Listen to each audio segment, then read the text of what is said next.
Salut mes amis, on va résoudre l'exercice 1 du chapitre vecteur et translate, soit ABCD1 parallélogramme. La première question, construire le point E symétrique du point D par rapport au point C. La deuxième question, montrer que ABMC est un parallélogramme. Donc on commence par la construction, on commence par les trois points A, D et C, puis on construit le point B tel que ABCD soit un parallélogramme. Donc on prend d'abord la distance DC par le compas. Alors pour construire un parallélogramme, on utilise le compas. Puis on prend la distance AD et du point C, on prend la même distance. Puis on relie entre les points. Donc on a A, B, C, D est un parallélogramme. La première question, c'est de construire le point E. Alors on a le point E et le symétrique du point D par rapport au point C. C'est par rapport au point C. Donc la première étape, c'est de prolonger la droite DC. Alors on prolonge la droite DC.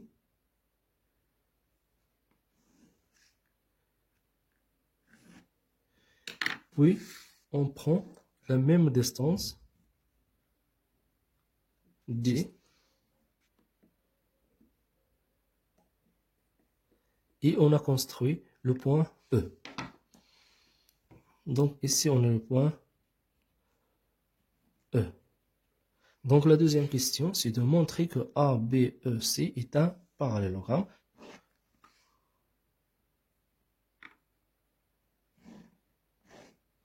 Donc on remarque qu'on a ABC est un parallélogramme. Dans la deuxième question, montrer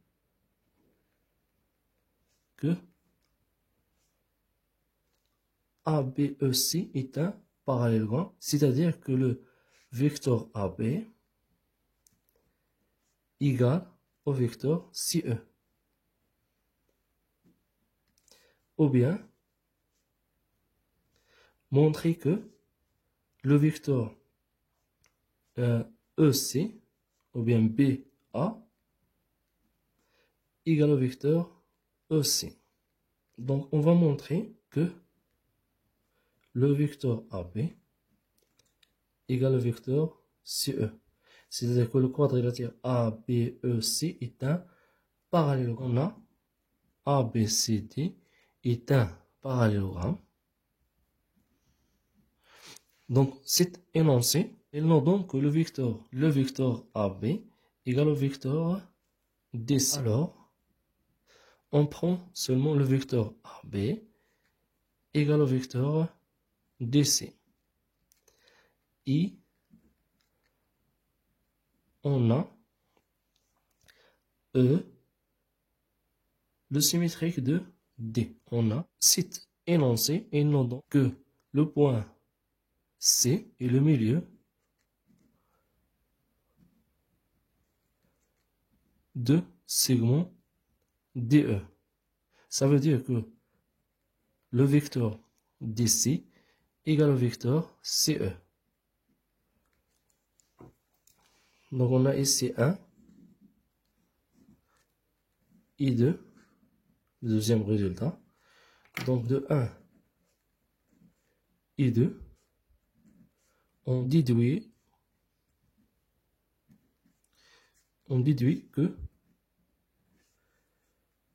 le vecteur AB égale au vecteur, on a le vecteur AB égale au vecteur DC, DC égale au vecteur CE, donc le vecteur AB égale au vecteur CE, d'où A, B.